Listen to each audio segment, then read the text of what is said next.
vostedes que debemos incluir. E despois gustaríanos, antes de rematar, porque nós temos unha proposta de seguir traballando, seguir avanzando e seguir presionando, queríamos levarvos esa proposta, sometela a consideración desta asamblea e recoller tamén as adhesións que poda haber. Constanos que nesta sala hai neste momentos bastantes persoas que representan a distinto tipo de entidades, organizacións políticas, sociais, sindicais, de colexios profesionais, de asociacións de doentes e incluso de xente que está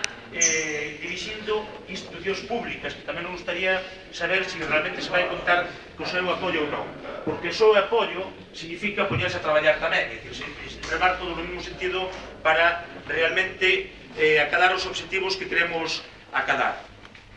Cando nos plantexemos